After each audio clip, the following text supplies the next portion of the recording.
Cleo is a brave girl today. I found a really weird-looking lizard. Want me to show it to you? Chief Mate Juza's breaking in the newcomers, but I think we can spare you the tedium of that. After this, the new crew members will be arranged into 2 teams for more specialized training, according to their own aptitudes and the needs of the fleet. One team will learn comprehensive survival skills, including maritime emergency rescue, marine meteorology, psychological counseling, and so on. They will serve as the support team for the fleet, ensuring safe navigation. That's why we call them the Shield of the Crux.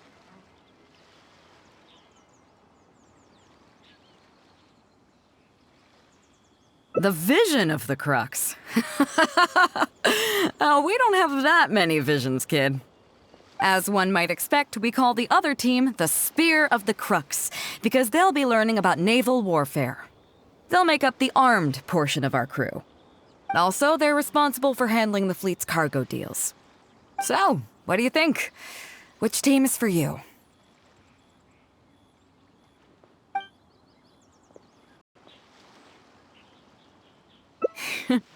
As I expected, you have a will to protect others.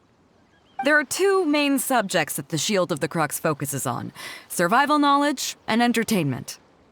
As I was saying earlier, survival knowledge includes prevention of injuries and diseases at sea, navigation and cartography, basic meteorology, etc.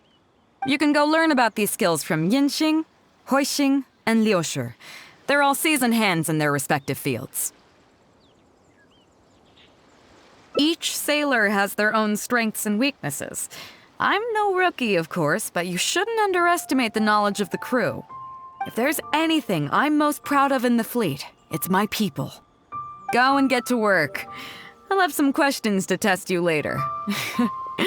I look forward to seeing how you do. Ahoy there, mateys! Time!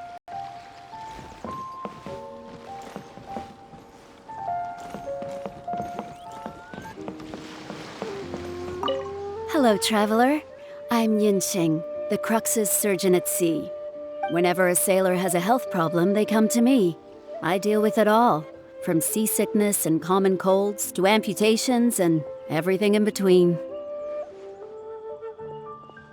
Oh, I presume the captain arranged this, correct?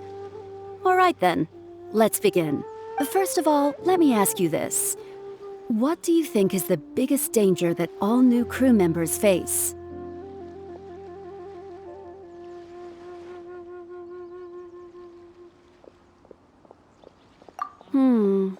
That can certainly be a problem at sea, but it's not the biggest danger. The most dangerous thing for a newcomer is to underestimate the dangers of life at sea. Oh, I have seen many new crew members who see themselves as young and fighting fit and have no regard for safety. They think that since they are tough enough to look after themselves on land, they'll be fine at sea as well. Those are the ones that always end up in the sick bay. Everyone should know that being a sailor, especially on a long voyage, is a brutal job in an unforgiving environment. We have to face malnutrition when we're short on supplies, all kinds of injuries and diseases that the harsh ocean weather can bring, and even the psychological problems that can arise due to isolation and the lack of entertainment. To make things worse, the lack of medication and treatment options at sea can result in even minor health problems becoming serious, or even fatal. Oh, you probably thought I was joking, right? Well, that's not surprising. Most newcomers think the same way. But hopefully you now realize that with a little extra precaution, a lot of these things can be avoided. Well, I think that's enough for you to think over for now. Is there anything else you would like to know?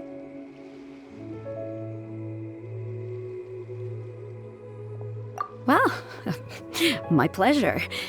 Okay, let's leave it there then. Be sure to take good care of your health.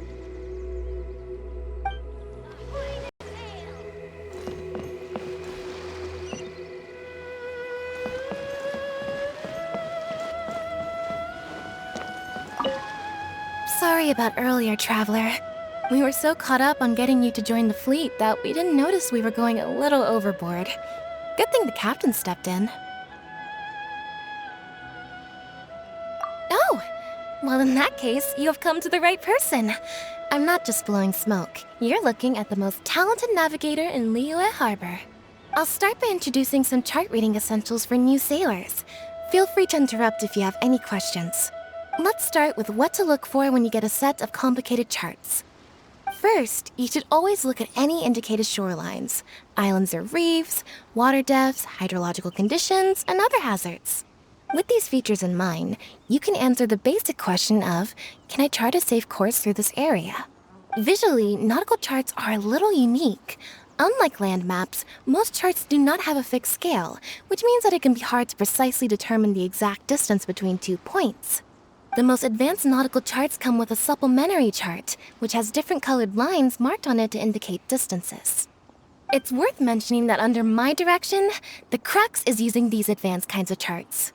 Some cartographers mark out other points of interest on their charts, usually with their own special symbols. If they don't leave any accompanying notes, they can be very difficult to interpret.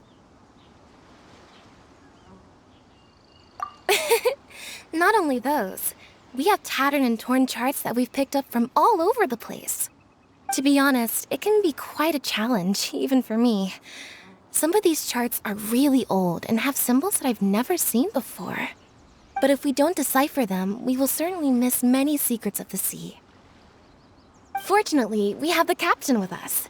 She managed to find some ancient books on semiotics that I can use to study the charts further.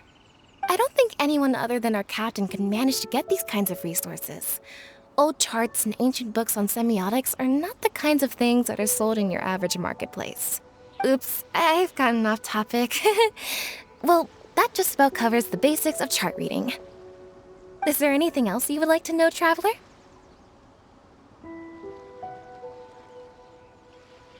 My pleasure. A friend of Captain Beidou is a friend of mine.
Hello, Traveler. Are you here to learn about marine meteorology? In my line of work, I've got to have a pair of sharp eyes. I saw the captain showing you around the training grounds, and then you went to see Yingxing and Huixing. So I figured that she probably wants you to get to know the life of a crew member.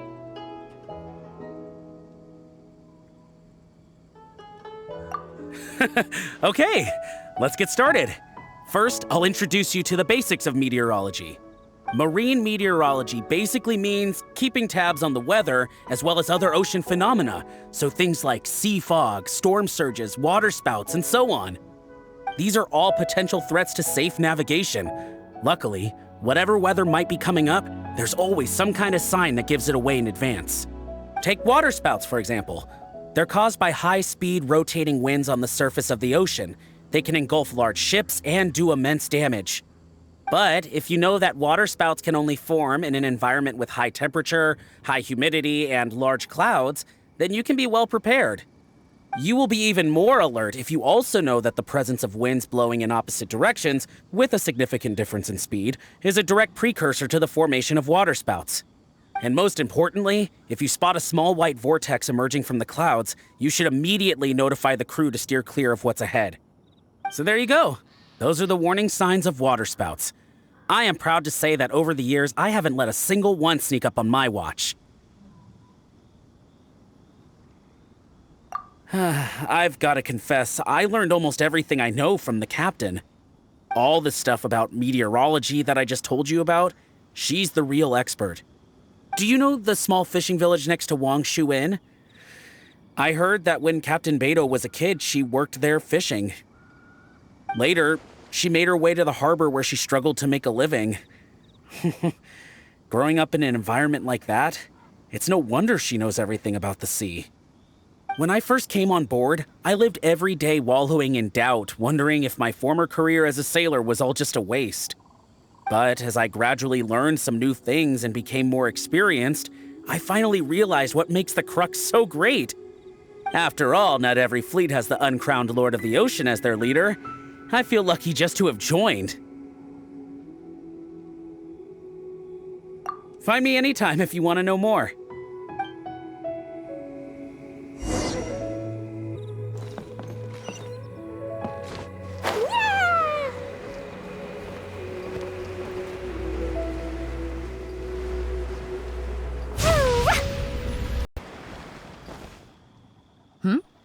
So you've already finished talking to the crew, huh? I thought it'd take you a while longer. So, what did you think? There's that modesty of yours again. I didn't think I'd ever hear the word difficult come out of your mouth. Come on, let's get on with it. First of all, life on the sea isn't always plain sailing. Injuries and illnesses happen all the time. But what is the single biggest danger facing crew members?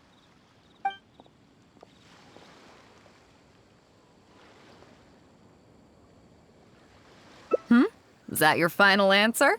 All right, on to the second question.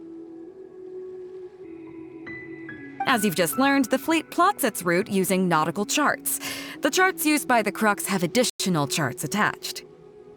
The supplementary chart has lots of lines in various colors for added reference. What is the purpose of these lines?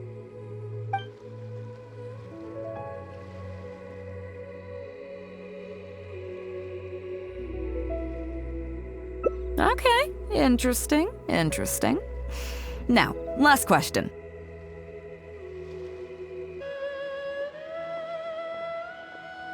On longer voyages, we have to be especially careful to avoid certain weather hazards that pose a threat to the integrity of the ship and the lives of the crew. For example, water spouts. So my question is, how can we reliably predict water spouts so we can avoid them?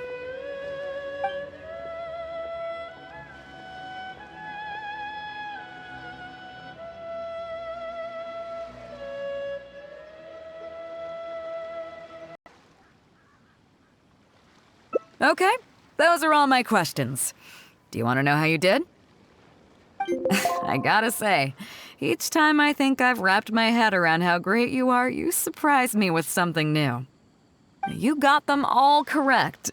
They weren't the most difficult questions, but they weren't ones you could bluff your way through either. You've clearly been paying attention to my crew. Okay then, now it's time to apply that endless talent of yours to learning some new recreational activities.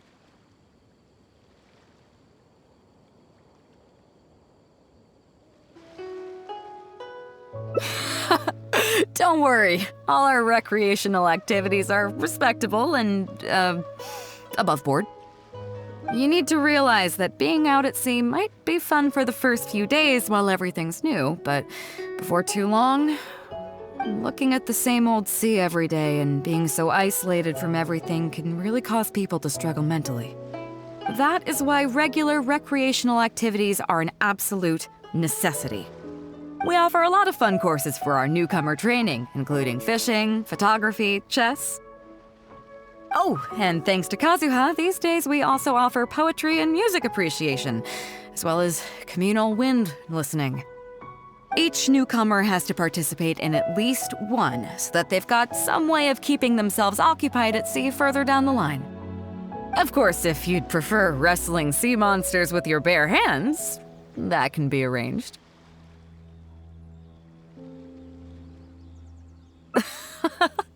Well, for today at least, let's stick to the training schedule drawn up by Juza. If I remember correctly, it should be photography today.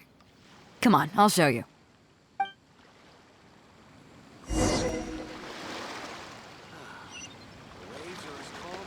What's going on? Da, da, da. Listen up! Everyone can go back and call it a day. The photography session has been postponed. What's going on here, Juza? Oh, Captain, there you are. Well, Captain, the photography teacher just sent word saying that she's fallen ill and doesn't want to risk coming in case she keels over in class. I see. That's quite unfortunate. Oh?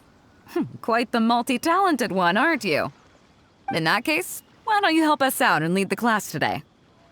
Yeah, unfortunately, the original teacher canceled at short notice, so there's no time to schedule anything else instead.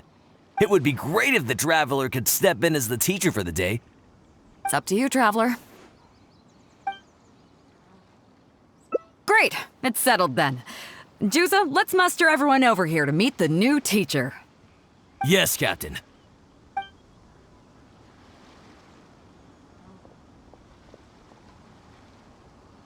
Okay, that's 1, 2, 3. That should be everyone. Take it away, Traveler. Oh yeah? What's that?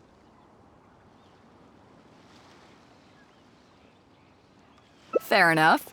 It seems like you already have someone in mind. So, who will it be?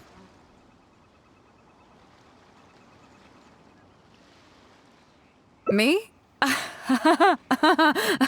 Well, we could do that, or...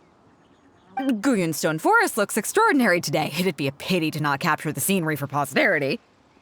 So how about we snap Guyunstone Forest for today's class? Then there'd be no need for a model. Come on, Captain. We talked about this. The photography class is supposed to be portrait photography. Have you forgotten? Scenery looks nice at first, but it gets boring after a while. I bet it'd keep the crew more entertained if we got them learning portrait photography so they could record moments in each other's daily lives. Those were your exact words, Captain. Were they now? Strange. I don't seem to remember anything about that.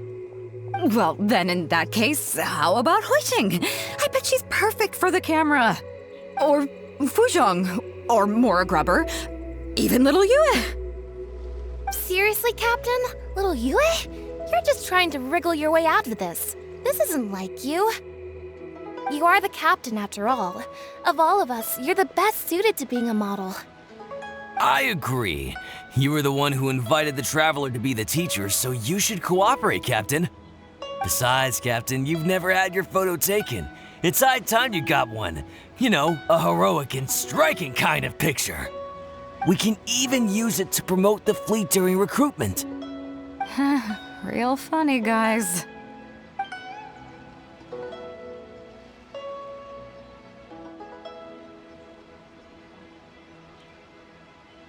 Well, if you say so. I'm not one to spoil the fun. So, what do I do now, traveler?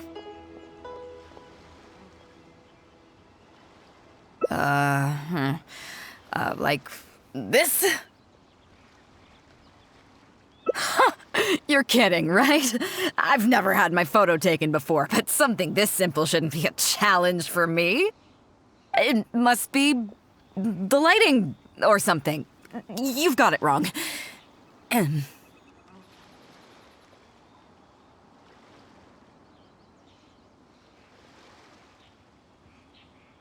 I never said that.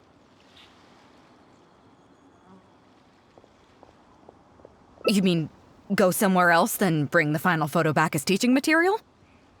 Sounds good to me. That's a good idea, isn't it, guys? The lighting may still be a problem. But I'm open to persuasion. If you have a suitable place in mind, I can consider it. Just to be clear, I won't necessarily agree. It depends on the place you have in mind.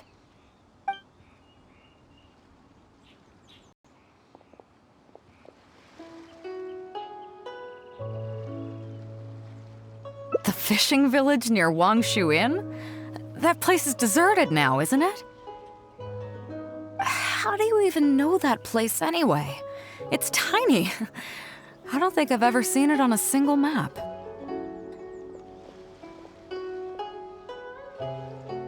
I'm surprised that you'd remember such a trivial detail. He's right, though. I did live there for a while. And now that you've mentioned it, it's given me the urge to go back and take a look around. Well then, let's go. We can take this opportunity to pay my old home a visit.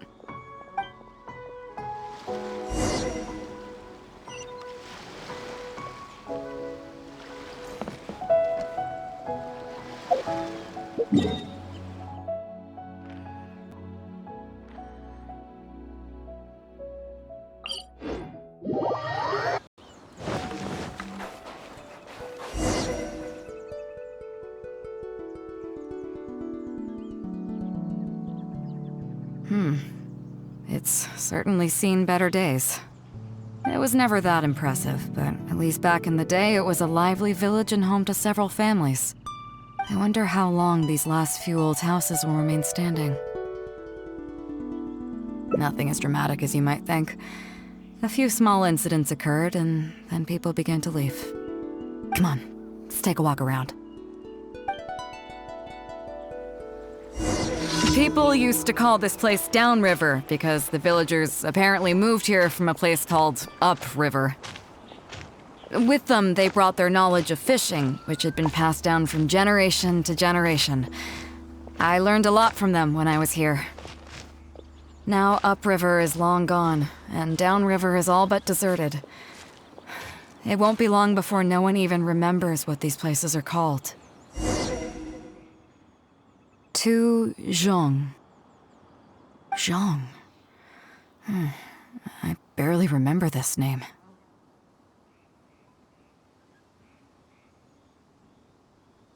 You're right. I was only about 5 or 6 years old when I first arrived here. I was homeless and had to wander around the streets. I remember finally managing to find half a rice bun, but then a stray dog jumped out and snatched it away from me. Half a rice bun was not something I was willing to give up so easily at the time, so I chased it all the way to this neighborhood. Then a few fishermen saw us running and stopped me. They were kind enough to give me some food. Seeing me stop, the dog also stopped running. But straight away it keeled over and never got up again.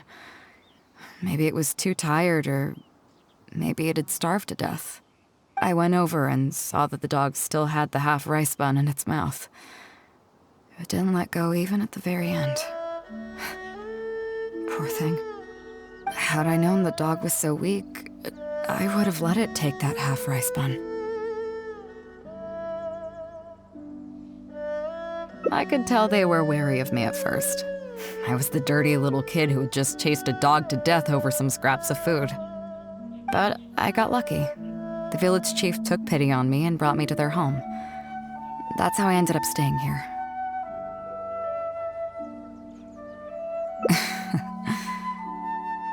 do you know what the name Beidou means? Come on, I'll explain along the way. About a year or two after I arrived, the village chief fell ill during the winter and passed away. During that same period, the harvest was getting worse and the fishermen's catch was getting smaller day by day. Without the village chief to handle the situation, people began blaming each other. There were even rumors that some families had been overfishing and leaving nothing for the rest of the village to catch. But in the end, they all turned on me, saying that they shouldn't have ever taken me in. They said I was bad luck. They pointed to how that dog died on the first day I arrived. Next thing you know, the village chief dies, and then all the fish die out. They said I was a living curse, and the downfall of the village was all my fault. I told them that I didn't understand. I'm not a curse, I'm just Beidou. Then some of the villagers started shouting, and drove me out of the village. They shouted, "Nando controls life. Beidou controls death. Beidou controls death." Before then, all I knew about my name was that it had something to do with the stars. It wasn't until then that I realized that Beidou was a constellation. And the Alcor, one of its stars, was an omen of death. Here we are. This is the old house of the village chief. I bet he never expected that the little girl he took in would grow up to be seen as a curse that brought about the village's total destruction.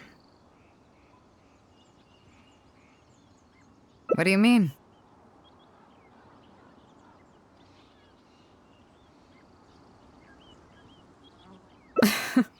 Is that all?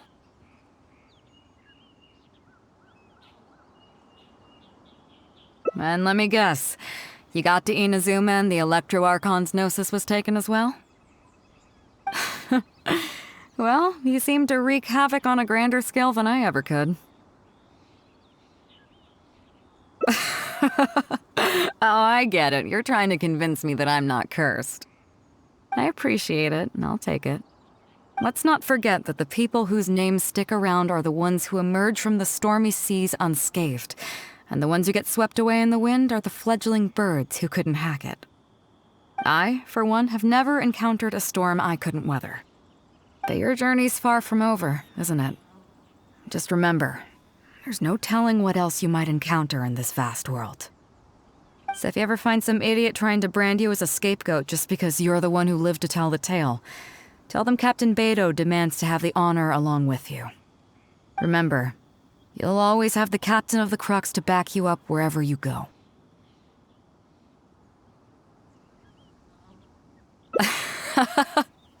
Two cursed scapegoats banding together for survival. Sounds like a recipe for disaster, but at the same time, I kinda dig it. I'm lucky to have a friend like you. Okay, it's time to get back to our photography. Right, teacher?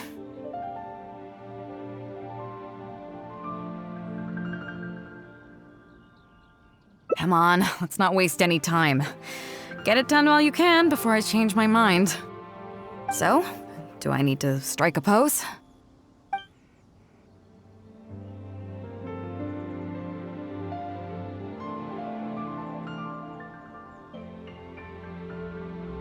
All right. How about this?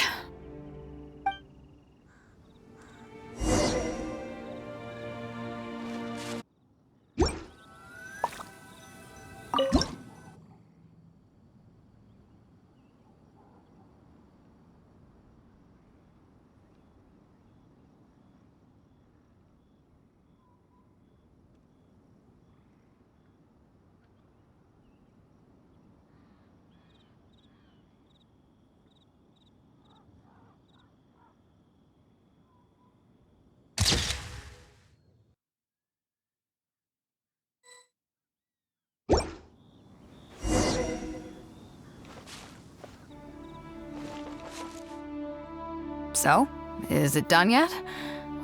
Please don't tell me that it looks weird. Show me.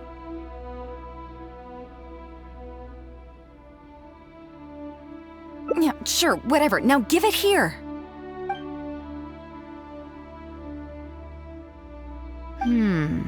Yes. I see. All right. On behalf of the Crux, thank you very much for your photography class today. You've been an excellent teacher, and I couldn't be more satisfied. Now, as captain of the Crux, I am exercising my official right to requisition this photograph for future promotion and recruitment purposes. So I'm afraid I'll be holding on to this. That's fine with you though, right?